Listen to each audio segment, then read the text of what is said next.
السلام علیکم ورحمۃ اللہ وبرکاتہ۔ دوستو، بخار ایک ایسی بیماری ہے اسے لگ بھگ ہر انسان نے محسوس کیا ہے۔ شریر کا تاپمان بڑھنا، بدن درد ہونا، کمزوری آنا، بھوک کم لگنا، یہ سائن ہمیں پریشان کر دیتے ہیں۔ اکثر اسی پریشانی سے انسان کے منہ سے شکایت اور غصہ نکلتا ہے۔ کبھی ہم کہتے ہیں یہ کیسا بخار ہے، کتنی بیکار بیماری ہے، یا غصے میں برا بھلا کہتے ہیں۔ لیکن رسول اللہ صلی اللہ علیہ وسلم کی حدیث ہمیں یہ بتاتی ہے کہ بخار کو گالی نہیں دینا چاہیے۔ حضرت ابو ہریرہ بیان کرتے ہیں کہ ایک بار رسول اللہ صلی اللہ علیہ وسلم کے پاس بخار کا ذکر آیا۔ کسی نے بخار کو بھلا برا کہا، گالی دی۔ اس پر نبی صلی اللہ علیہ وسلم نے فرمایا، اسے گالی مت دو، برا مت کہو، کیونکہ یہ انسان کے گناہوں کو ایسے صاف کر دیتا ہے جیسے آگ لوہے کا میل صاف کر دیتی ہے۔ انسان کی زندگی اتار چڑھاؤ سے بھری ہے۔ صحت اور بیماری دونوں اس دنیا کا حصہ ہے۔ کوئی بھی انسان ایسا نہیں جسے کبھی بخار، درد، زکام یا کوئی تکلیف نہ آئی ہو۔ کبھی موسم بدلنے سے، کبھی تھکان سے، کبھی انفیکشن سے ہمارا شریر بخار کی حالت میں چلا جاتا ہے۔ اکثر ہم اس حالت کو کیول ایک پریشانی سمجھتے ہیں، مگر اسلامی تعلیم ہمیں بتاتی ہے کہ بیماری محض شریر کی تکلیف نہیں بلکہ ایک روحانی امتحان بھی ہے۔ قرآن مجید میں اللہ تعالیٰ فرماتا ہے، اور ہم ضرور تمہیں کچھ ڈر، بھوک، مال اور جان کے نقصان اور پھل کی کمی سے آزمائیں گے۔ یہ ذکر سورہ بقرہ آیت نمبر 155 میں ہے۔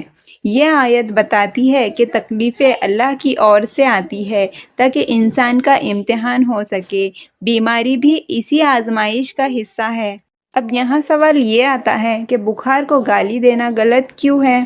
اس سے اللہ کی مرضی پر اعتراض کرنے جیسا ہو جاتا ہے۔ بیماری اللہ کے حکم سے آتی ہے، گالی دے کر ہم اس کے فیصلے کو نکار رہے ہوتے ہیں۔ یہ ہمارے صبر کا امتحان ہے۔ اسلام میں صبر کرنے والوں کو بے حساب انعام کا وعدہ ہے۔ گالی دے کر انسان صبر کی راہ چھوڑ دیتا ہے۔ حدیث کے مطابق بخار گناہ کو دھو دیتا ہے۔ گالی دے کر ہم اس صفائی کے مقصد کو نہیں سمجھ پاتے۔ صبر کا مطلب بس چپ رہنا نہیں بلکہ دل سے اللہ کی مرضی کو ماننا ہے۔ جب انسان تکلیف میں ہوتا ہے اور وہ دل سے کہتا ہے یہ اللہ کا فیصلہ ہے، اس میں بھلائی چھپی ہے، تو اس کا صبر مکمل مانا جاتا ہے۔ کئی حدیثیں بتاتی ہے کہ مومن کو جو بھی تکلیف پہنچتی ہے، ایون کانٹا بھی چبھتا ہے تو اسے اس کے گناہ معاف ہوتے ہیں۔ رسول اللہ صلی اللہ علیہ وسلم نے فرمایا، مومن کو جو بھی تکلیف پہنچتی ہے، چاہے محنت ہو، بیماری ہو، غم ہو یا کوئی درد، اللہ اس سے اس کے گناہوں کو ایسے گرا دیتا ہے جیسے پیڑ سے پتے گرتے ہیں۔ صبر بس چپ رہنا یا درد سہنا نہیں ہے۔ صبر کا اصلی مطلب ہے جو کچھ اللہ نے لکھا ہے اس پر بھروسہ رکھنا، تکلیف میں گالی، شکایت یا ناشکرا پنا نہ کرنا، نماز، دعا اور اچھے کام جاری رکھنا۔ قرآن میں اللہ تعالیٰ فرماتے ہیں، بے شک ہی اللہ صبر کرنے والوں کے ساتھ ہے۔ بیماری میں صبر کرنا مطلب ہے کہ انسان اپنے درد کو اللہ کی رحمت سمجھ کر دعا اور علاج کے ساتھ اپنے دل کو سمجھائے۔ قرآن میں کئی جگہ صبر کرنے والوں کو بڑی خوشخبری دی گئی ہے۔ صبر کرنے والوں کو ان کا انعام بے حساب دیا جائے گا۔ جو لوگ صبر کرتے ہیں ان کے لیے سلامتی اور رحمت ہے۔ اس سے معلوم ہوتا ہے کہ بیماری میں صبر کرنے والا مومن آخرت میں بہت بڑا انعام پائے گا۔ رسول اللہ صلی اللہ علیہ وسلم نے فرمایا، مومن کو جو بھی تکلیف پہنچتی ہے، بیماری، درد، غم یا فکر، اللہ اس کے گناہوں کو معاف کر دیتا ہے۔ ایک حدیث میں ہے، جب مومن کو بخار آتا ہے تو اس کے گناہ ایسے گر جاتے ہیں جیسے پتجھڑ میں پیڑ کے پتے گرتے ہیں۔ ان حدیثوں سے صاف ہے کہ بیماری کیول شریر کی صفائی نہیں کرتی بلکہ روحانی صفائی بھی کرتی ہے۔ حضرت عائشہ رضی بیمار پڑنے پر صبر کرتی اور اکثر یہ دعا پڑھتی، اللہم آجرنی فی مصیبتی واخلف لی خیرا منہا، جس کا ترجمہ ہے، اے اللہ میری اس تکلیف میں مجھے انعام دے اور اس کے بدلے بہتر چیز دے۔ ان کا صبر اس بات کا ثبوت ہے کہ بیماری اللہ کی رحمت ہے اور اس میں چھپی بھلائی کو سمجھنا چاہیے۔ حضرت بلال رضی کہتے ہیں کہ بیماری مومن کے لیے دوہری نعمت ہے، گناہوں کی معافی اور صبر کا انعام ہے۔ وہ تکلیف میں بھی مسکراتے اور اللہ کا شکر ادا کرتے۔ سخت بیماری کے ٹائم انہوں نے کہا، وہاں کل اپنے حبیبو رسول صلی اللہ علیہ وسلم سے ملاقات ہوگی۔ ان کا صبر اور خوشی ہمیں دکھاتا ہے کہ بیماری کو اللہ سے ملنے کا ذریعہ سمجھا جا سکتا ہے۔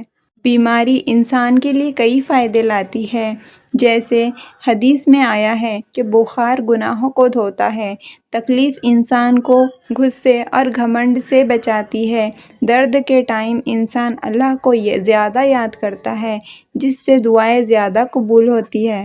بیماری ہمیں دوسروں کے درد کو سمجھنے کا جذبہ دیتی ہے۔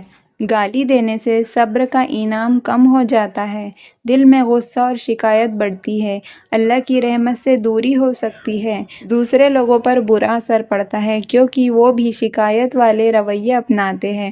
رسول اللہ صلی اللہ علیہ وسلم نے فرمایا، مومن کا کام عجیب ہے، ہر حال میں اس میں بھلائی ہے، اگر تکلیف آتی ہے تو صبر کرتا ہے اور یہ اس کے لیے بھلائی ہے۔ بیماری کے حالت میں اللہ تعالیٰ سے دعا کرے کہ اللہ میری تکلیف دور کر، شفا عطا کر، تیری شفا کے سوا کوئی شفا نہیں، اور صبر کی دعا کرے۔ ربنا اغفر علینا صبرا توفنا مسلمین، اے ہمارے رب ہم پر صبر انڈیل دے اور ہمیں مسلمان کی حالت میں موت دے۔ دوستو، ان دعاؤں کے ساتھ علاج کرنا بھی سنت ہے۔ رسول اللہ صلی اللہ علیہ وسلم نے علاج کو ناپسند نہیں کیا، بلکہ فرمایا علاج کرو، کیونکہ ہر بیماری کا علاج اللہ نے رکھا ہے۔ ڈاکٹر بھی بتاتے ہیں کہ بخار شریر کے امیون سسٹم کی نشانی ہے، یہ بیماری سے لڑنے کا طریقہ ہے۔ جب ہم اسے گالی دیتے ہیں تو اصل میں اپنے شریر کی حفاظت کرنے والی پرکریا کو برا کہہ رہے ہوتے ہیں۔ اسلام نے 1400 سال پہلے ہی سکھا دیا تھا کہ بخار کو برا نہ کہو۔